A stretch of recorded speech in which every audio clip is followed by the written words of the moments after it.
के युग दिल्ली के द्वारा संयोजित है। और सुबह हमारे मुनि रम्य कुमार जी गांधीनगर तेरापंथ भवन कृष्णा नगर में गए और वहाँ के युग गांधीनगर के तत्वावधान में जो सामाजिक दिवस का कार्यक्रम था वहाँ नियोजित करके फिर वापस यहाँ पर आ गए। तो आज तक एक तरह से देखें तो 2 जगह हमारा सामाजिक दिवस का आयोजन हो गया। तो आज हम सामाजिक दिवस अभिनव सामाजिक का क्रम शुरू कर रहे हैं। सामाजिक सब में प्रश्न हुई है, जैसे जैसे आएंगे प्रचक करेंगे। सबसे पहले त्रिपदी वंदना, वंदनासन की मुद्रा जो कर सकते हो, बहनें जो बैठी है कुरुक्षेत्र में खड़े कर सकते हैं, भाई बहन कुर्सी के आसपास खड़े हो जाएंगे। भाई बहन जो कर सकते हैं वंदना की, जैसे संतों को वंदना करते हैं ना, उस मुद्रा में आप सबके साथ कुछ जगह नहीं है ज्यादा झुकने की, जितना झुक सके आप लोग झुकेंगे, पीठ के ऊपर थोड़ा झुका लीजिए और दबाइएगा, इतना सा हो जाएगा।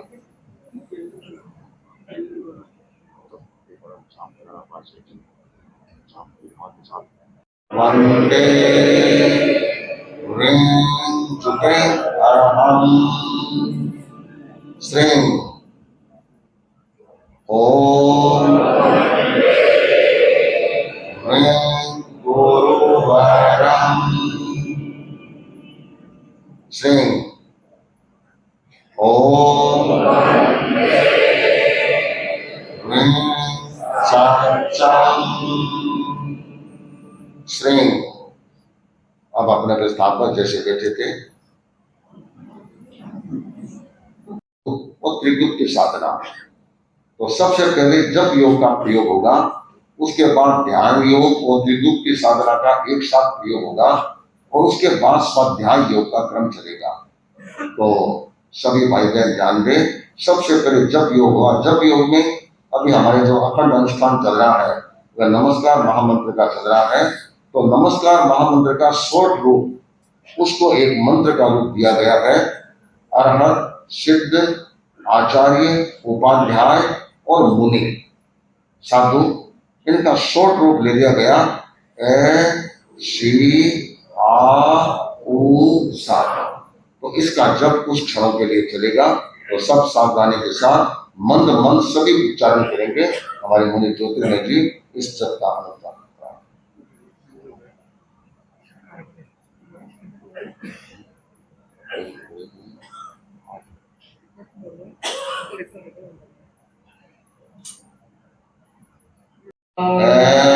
श्री आ उ सा, श्री आ उ सा, श्री आ उ सा, श्री आ उ सा, श्री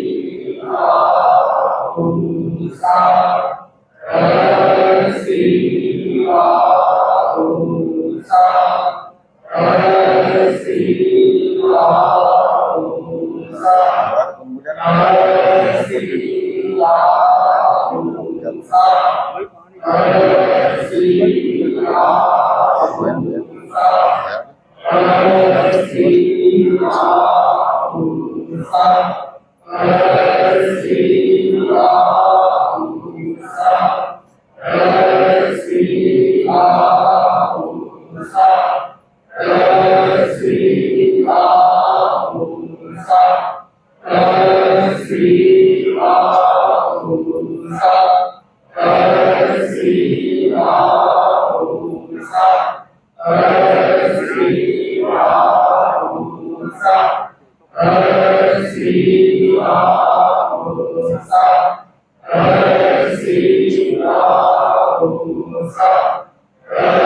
दिशा दर्शन दूं, इंस्ट्रक्शन दूं, उसके अनुरूप ध्यान का प्रयोग करेंगे। हाथों की स्थिति, अंगूठा अंगूठे के बगल वाली अंगुली का अग्र भाग मिला हुआ, शेष तीनों अंगुलियां लगभग सीधी रहे, घुटनों के ऊपर टिकाए रखें। घुटनों के आगे भी नहीं, पीछे भी नहीं, ठीक घुटनों के ऊपर टिका के रखें।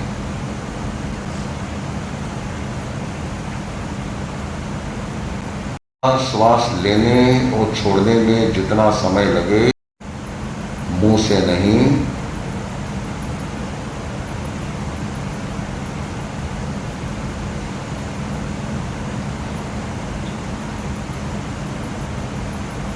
चित्त को नाभि पर केंद्रित करें।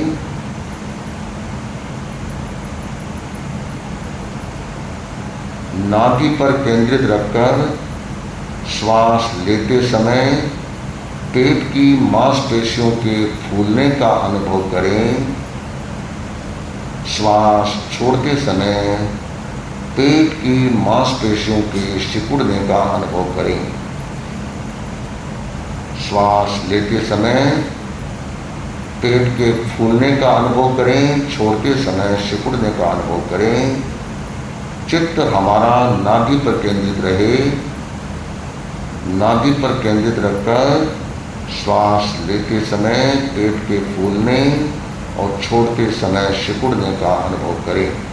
पूरी जागरूकता के साथ दीर्घ श्वास परीक्षा।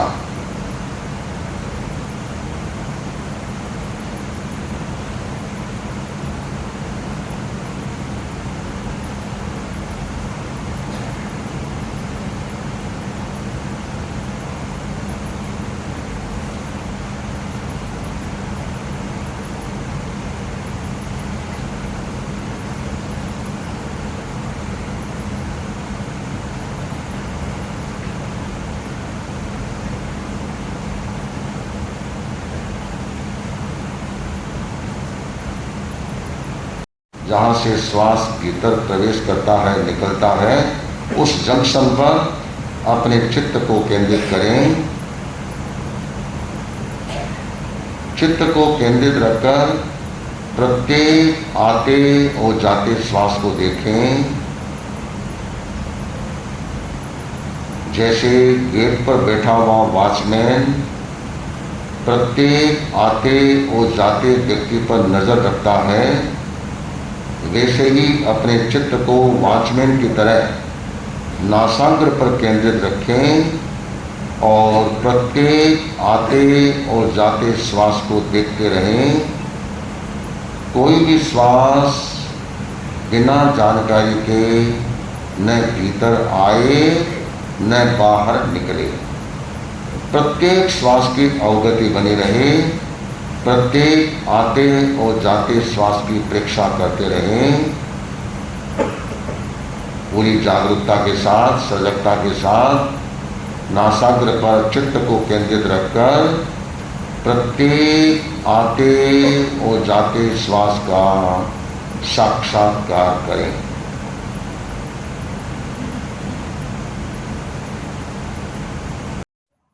कायिक गुप्ती, शरीर की पूरी स्थिरता।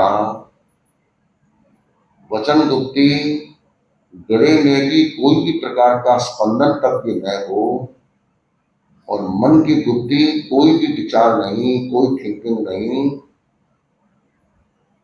कोई भी सोचने की कोशिश नहीं।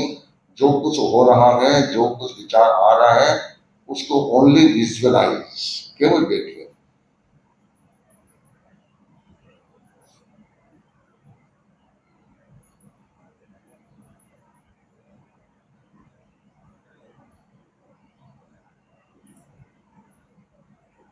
केवल देखें, केवल देखें।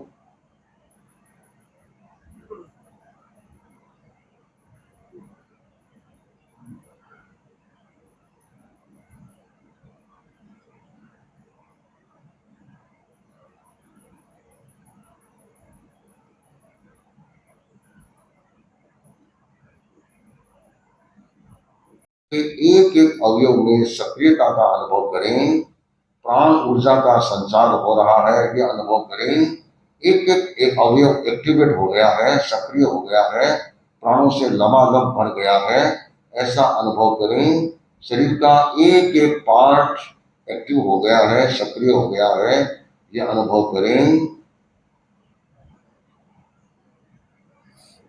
दोनों हाथों हथेलियों को मिलाएं, थोड़ा सा घर्षण करें, चश्मे वाले चश्मे उतार करके और आंखों के ऊपर लगाएं और धीमे धीमे धीमे धीमे आंखों को खोलें। ओम शांति शांति शांति। प्रयोग संपन्न। ध्यान योग और त्रिगुप्ति साधना, ये तीनों प्रयोग हमने करवाए। चौथा प्रयोग है स्वाध्याय योग। स्वाध्याय योग में किसी गीतिका का भी उच्चारण हो सकता है, विषय पर भी बोला जा सकता है, किसी नए विषय का भी चयन किया जा सकता है। क्योंकि आज सामायिक दिवस ही है और अभिनव सामायिक का ही प्रयोग हो रहा है, तो क्यों नहीं अपन सामायिक के संदर्भ में ही कुछ बातें सामायिक के अंतर्गत बता दें आपको। बात यह है कि एक जमाने में यह कहावत थी, क्योंकि आजकल तो घंटा मिनट सेकंड का जमाना आ गया। पुराने जमाने में घड़ी का सिस्टम चलता था। आपको याद होगा पुराने घरों में रेत की घड़ी होती थी, ऐसे ऐसे करते रहते थे और वह करीब करीब 24 मिनट तक चलती थी। हम छोटे थे, हमारे संसार पक्षी दादी सामायिक करती तो वो रेत वाली घड़ी को या ऊंची नीचे करती रहती। हम लोग चिढ़ते, फिर सामायिक जल्दी जाने का वास्ते दौड़ने जल्दी गिरा रही है। अब दौड़ तो जितनी स्पीड है, जितना छेद उतने आएगी, वो इसलिए करती थी कि कभी रेत अटक नहीं जाए, अटकी तो हमारी सामायिक भी अटक जाएगी, फिर पारेगा कौन, इसलिए वे हिलाती थी। तो 24 मिनट की एक घड़ी होती थी, तो एक दिन में दिन रात में करीब 60 घड़ी होती थी। तो उस जमाने में ये कहावत थी, 58 घड़ी काम की 2 घड़ी राम की। 58 घड़ी काम की 2 घड़ी काम की। 2 घड़ी का मतलब 48 मिनट 48 मिनट। अपने संस्कारों की दृष्टि से देखें तो सामायिक का इससे बढ़िया और क्या कालमान हो सकता है। सामायिक की साधना बड़ी महत्वपूर्ण साधना है। अगर समझे तो लोगों के एक ही चिंतन रहता है, एक तो टाइम बनी, हमारे पास समय नहीं है, वक्त नहीं है, हम सामायिक नहीं कर सकते। ये भी एक उत्तर हो सकता है। और एक उत्तर यह हो सकता है कि जैसे दैनंदिन जीवन के लिए अन्य चीजें जरूरी है, उतने ही जरूरी मेरे लिए सामायिक है। यह चिंतन भी आपका बन सकता है। आप ब्रेकफास्ट कभी छोड़ते हैं, नाश्ता पानी छोड़ते हैं, चाय के टाइम चाय पीते हैं, नाश्ते के टाइम नाश्ता करते हैं, थोड़ा बहुत टाइम इधर उधर हो सकता है, लंच के टाइम लंच लेते हैं, डिनर के टाइम डिनर लेते हैं, और बीच में भी कोई मिल गया तो 2-4 कबाब भी ले लेते हैं, सब कुछ करते हैं। ऑफिस के टाइम ऑफिस का सब काम होता है, तो सामायिक पर आकर के सब अटक जाते हैं। जबकि सामायिक की साधना सबसे महत्वपूर्ण होती है। श्रद्धेय मंत्री मुनीषी तो इस पर बहुत बल देते थे। कोई नया फ्लैट लेता, नया मकान लेता तो मंगल पाठ सुनने आते, मैंने कहा मंगल पाठ बाद में सुनाऊंगा, नए फ्लैट में सामायिक नियमित कौन करेगा, फिर ये बताओ। क्योंकि घर की प्राण ऊर्जा तो सामायिक के साथ जुड़ी हुई है।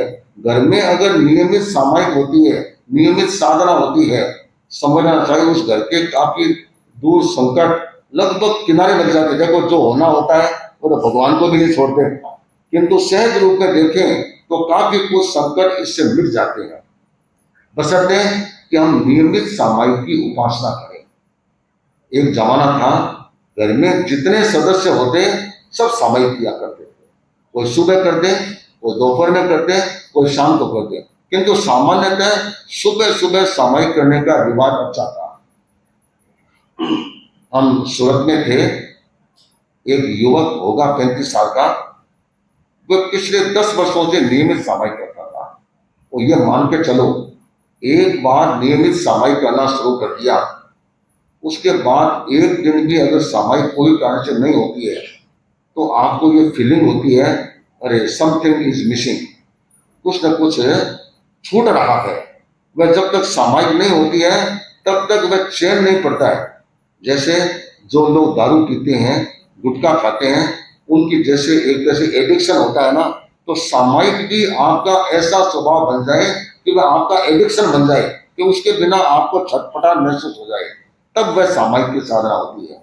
तो वह भाई कभी भी उसको फ्लाइट में जाना होता, काम बहुत था, तो अगर 5 बजे की फ्लाइट है तो वह रात को 2 बजे भी उठ जाता, सामायिक करता, सारे कार्य करता, फिर एयरपोर्ट जाता चला जाता। तो मैं सामायिक के बिना निकलूंगा तो मेरे चैन नहीं पड़ेगी। ये भी एक मजबूती का कार्य है।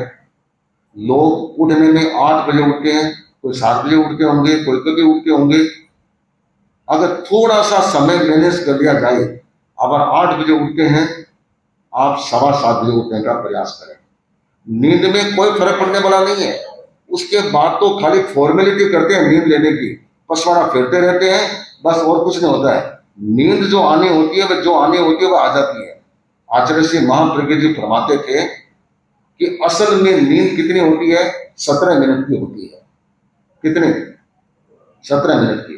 और उस 17 मिनट में जो साउंड स्लीप होती है वह केवल 3.5 मिनट की होती है।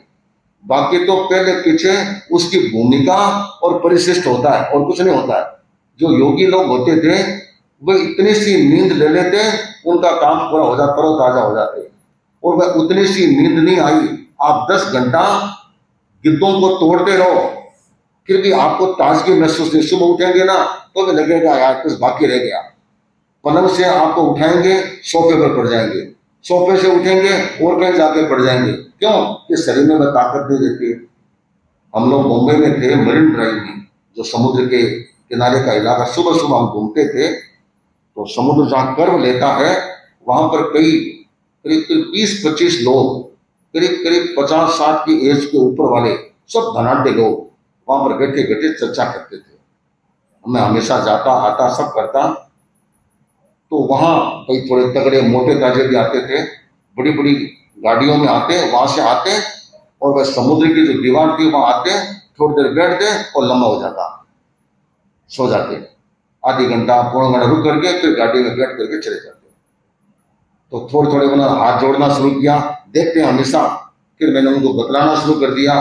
फिर कहा बाबा जी थोड़ी देर बैठो ना, हम आपसे बात करेंगे। ठीक है, बैठ जाते हैं। कुछ गुजराती थे, कुछ अग्रवाल थे, कुछ अन्य जातियों के लोग थे। मैं बैठ गया।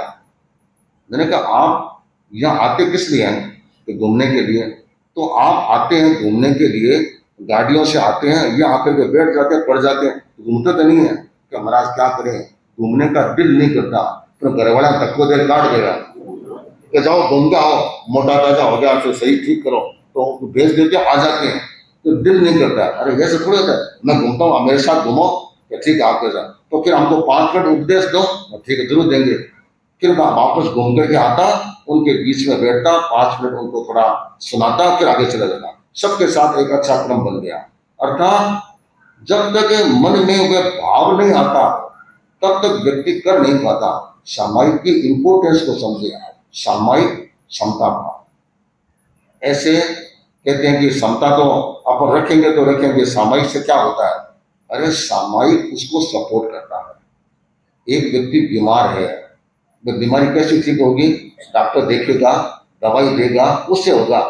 किंतु रिश्तेदार, रिलेटिव्स उसके पास आते हैं, माथे हाथ फेरते हैं, पीठ पर हाथ फेरते हैं कि हाँ ठीक है ना, ध्यान रख जो।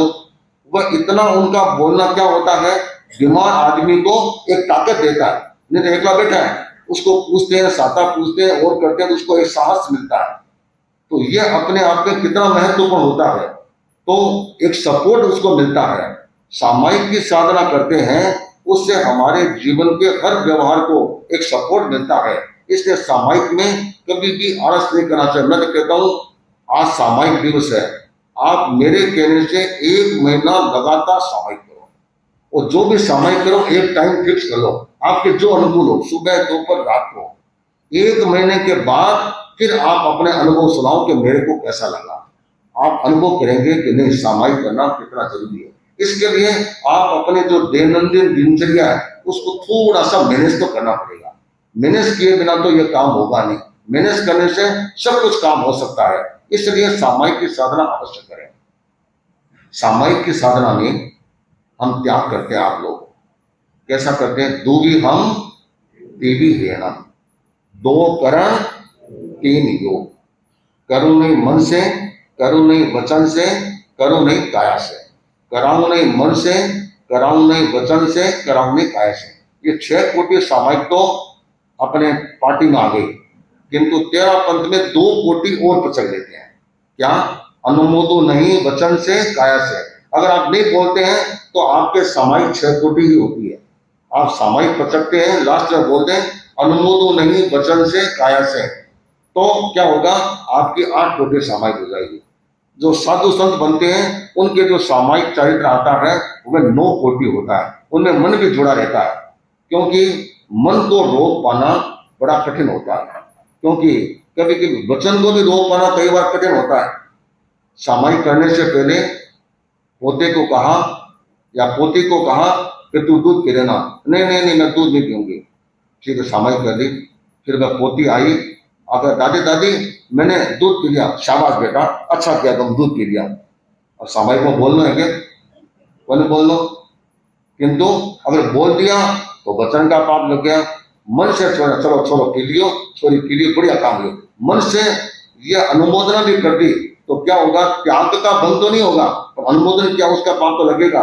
तो मन तो खुला रखना पड़ता है कि कोई ना कोई कारण बन जाता है। भाई लोग सामाई करते हैं, सामाई करते करते बेटो आयो, कहते पापा पापा एक शुभ समाचार है, कहीं एक पार्टी का ₹1,00,000 फंसे डाला पे आ गया।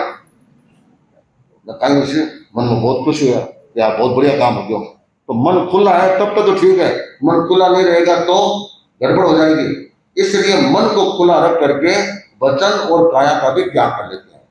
6 कोटि 8 कोटि को लेकर तो गुजरात में संप्रदाय बनी हुई है।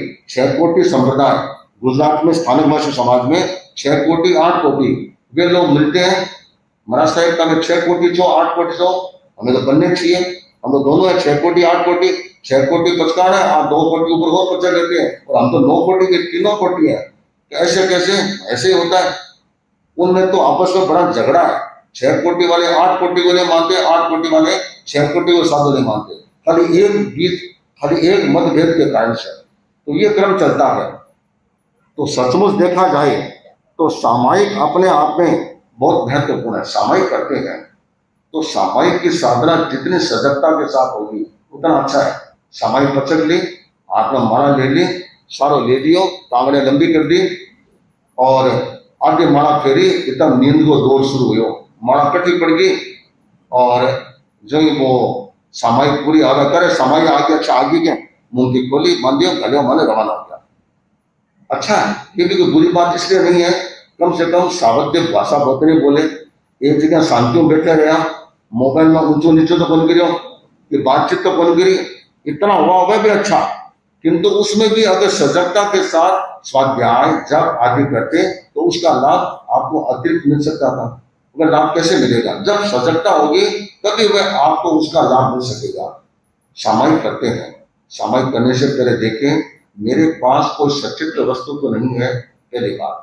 सामायिक करें, सामायिक की जो वेशभूषा निर्धारित है उसके साथ करें। जैसे अभी देखो चद्दर ओढ़े सब कर रहे हैं, कितना अच्छा लगता है। कोई कोई के पास नहीं होगा तो कोई कारण होगा, किंतु कोई खास बात नहीं है। किंतु मूल बात यह कि एकदम मुपत्ति लगा करके सिस्टम से वेशभूषा के साथ सामायिक करता है, उसका अपना मूल्य होता है। बारिश में से आते हैं, मामूली छांटे लगे हैं, 5 मिनट का गैप रखें, ज्यादा लगा है 10-12 मिनट का गैप रख करके और आए तो पहले वाले सामायिक करने वालों को टच न करें, जिससे उनके सामायिक में कोई दिक्कत आए। इस बात का भी विवेक रखें और सामायिक पच के और उसके बाद सामायिक आलोचना, नौकार सामायिक ऐसे सामायिक आलोचना इसलिए करते हैं कि कोई दोष लग गया हो तो। वैसे तो कालमान पूरा होते ही सामायिक पूरी हो जाती है, किंतु जितनी जितनी सजगता रहती है वो सामायिक की साधना तो अपने आप में बहुत महत्वपूर्ण होती है। श्रद्धेय मंत्री मुनिश्री कई बार एक प्रसंग सुनाया करते थे, बहुत पुराना प्रसंग, कि अपने संत गुजरात में कच्छ एरिया, जहां पर आचार्य श्री महासमंत जी ने अभी मर्यादा महोत्सव भुज में किया था और कच्छ में भी काफी इलाके में परिभ्रमण किया, तो वहां पर एक गांव में संत पधारे हुए थे। और उस जमाने में देश की स्वतंत्रता से पहले की बात है, उस समय में गांव गांव में धाड़े पड़ते थे। धाड़े मतलब डाका पड़ते थे, बहुत बड़े बड़े डाका पड़ते थे। किंतु उधर तो मेवाड़, मारवाड़, कच्छ में तो बहुत पड़ते थे, खरी में डाके कम पड़ते थे। तो एक बार सुना पड़ियारा में कोई डाका पड़ा था, बहुत पहले की बात है, वहां बहुत गड़बड़ हुई थी, तो वहां एक बात सुना है। बाकी तो उधर की एरिया में ज्यादा पड़ते थे। तो डाकुओं की पूरी फौज ऊंटों पर बैठ करके आते, तो 40, 50, 60 ऐसे लोग आते।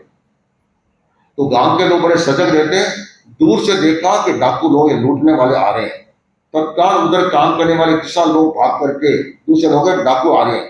वे क्या लूटपाट भी मचाते, पिटाई भी करते और दुख भी देते थे।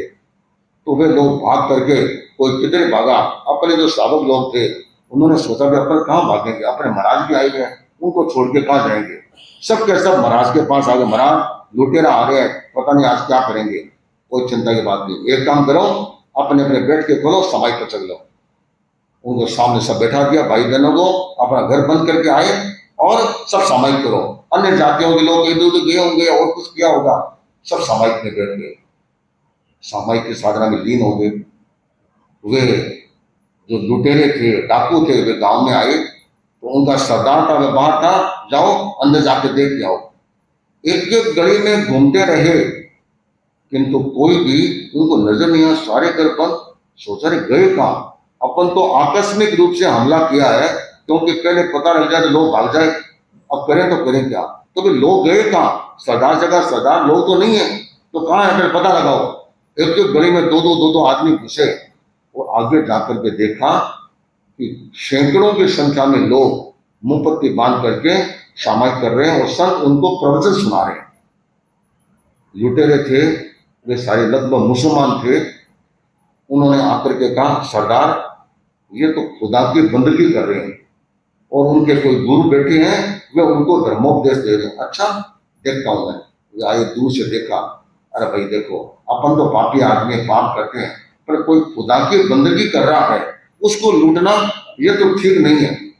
चलो आज इस गांव को छोड़ दो, कोई अगले गांव में चलते हैं। वहां से सारे इकट्ठे हुए, उस गांव को छोड़ दिया और अगले गांव में जहां कहीं लूटना था वह लूटे चले गए। अपने शावकों में से एक शावक डर के मारे सामायिक करने तो नहीं आया, भाग गया और आगे जाकर के भागता रहा। फिर देखा पीछे, मेरे पीछे ही आ रहे हैं, वो डर गया। डर के मारे एक बड़ी खाई थी, उस खाई में कूद गया। इधर जो लुटेरे थे उनमें कुछ लुटेरों को यह प्रॉब्लम हो गई, तो वे रुके। तो जब वहां किया, इसको देखा, रे अंदर को है, तो कौन है, बाहर निकल। उसको निकाला, तू कहाँ का है? कि मैं तो अमुक गांव का हूं। भले आदमी, तू भाग करके आ गया और हमारे को जो अवसर मिलना था वो मिला नहीं। भाई सब ने मिल करके, गुस्सा तो था ही, तो पूरे गांव का गुस्सा किस पर निकाला? उस पर निकाला जिसने आया, जहां ठोकना था ठोका, क्योंकि अपना आदमी तो था नहीं, अधमरा कर दिया। बेचारा जैसे तैसे लटकते लटकते और धीमे धीमे चलते चलते ईसाई लेते लेते गांव में पहुंचा। तब तक वहां व्याख्यान भी पूरा हो गया। लोगों ने कहा, क्या हुआ तेरे? कि मेरे साथ ये हो गया। भला आदमी भागा क्यों? भागा किस लिए? हम जब एक तरफ आ गए, सामायिक करने लगे और तुम इस तरह से भाग गए, बिना मतलब ये काम किया। कभी मैं तो ये भाग गया, कभी जो हो गया था वो हो गया। अब बोलो, इतना बड़ा आक्रमण हुआ, किंतु संतों ने एक आदेश दिया कि तुम सब सामायिक की साधना करो। सामायिक की साधना करोगे तो जो संकट है वह अपने आप मिट जाएगा। श्रीमद जयाचार्य के सामने भी ऐसे कई गांव में लुटेरे आए और कुछ आए, तो उन्होंने क्या किया, विघ्न हरण की डाल बनाई और चीजें बनाई, तो वे सारे संकट अपने आप मिट जाते हैं। कई तरह की स्थितियां आती है तो वे सारे संकट अपने आप मिट जाते हैं। तो सामायिक की साधना अपने आप में बड़ी विशिष्ट साधना है। उन्होंने, संतों ने अपने सामायिक की साधना के माध्यम से उन लोगों को सामायिक करा करके, और जो करंट में जो एक कठिनाई आ रही थी, लूटपाट हो रही थी, उसको खत्म कर दिया। होता नहीं होता वो बात की बात है, किंतु उन्होंने एक ऐसी साधना का प्रयोग बताया, उसके कारण से उनका विक्रम ठीक हो गया।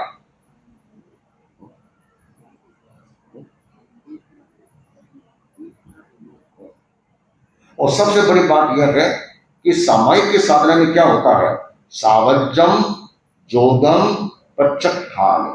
सावध्य योग, सावध्य प्रवृत्ति जितनी भी होती है उसका परित्याग हो जाता है। इसलिए सामायिक की साधना के प्रति सब लोग जागरूक रहें। और सामायिक की साधना क्या है? सामायिक अर्थात आत्मा। सामायिक का मतलब आत्मा, समय है आत्मा, समय मतलब आत्मा, जो आत्मा के निकट रहने का प्रयोग है। आत्मा है, सामायिक की संयम है, सामायिक की संवर है। इसलिए सामायिक की साधना बड़ी महत्वपूर्ण है। सब लोग ध्यान दें।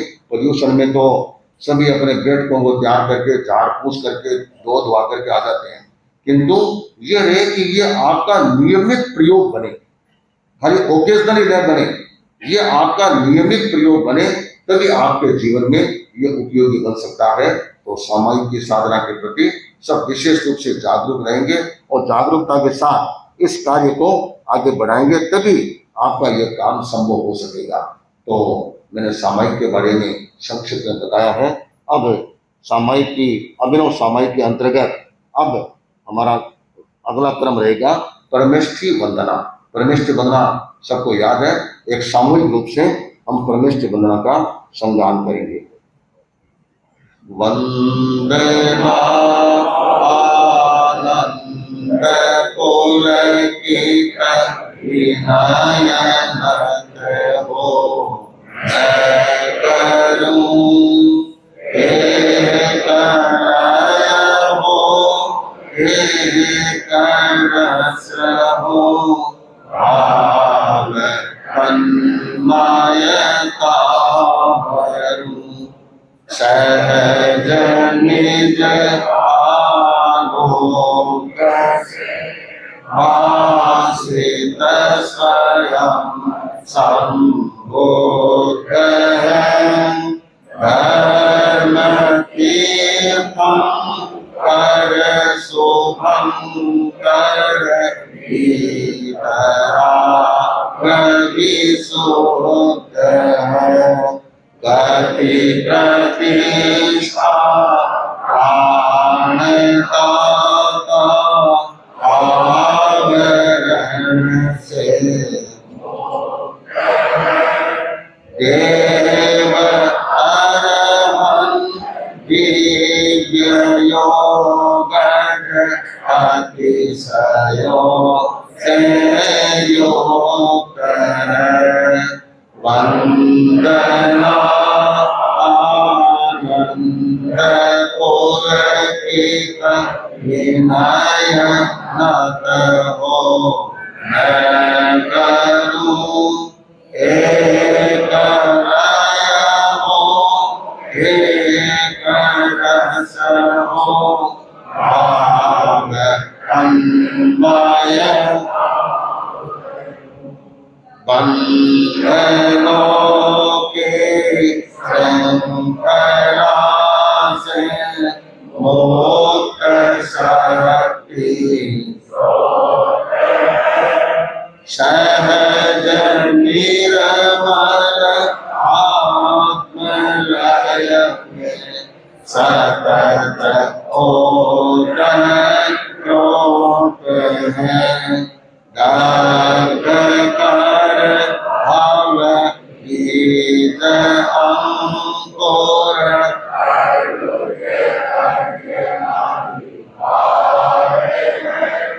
सिद्ध परमात्मा परम ईश्वर अपुन अवतारे वंदना आनंद पुलकित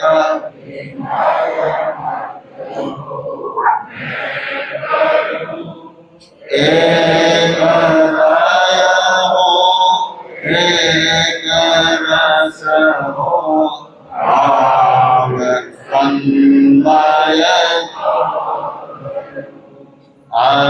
अमरतम हो भाव तन्मयता भरो भाव तन्मयता भरो।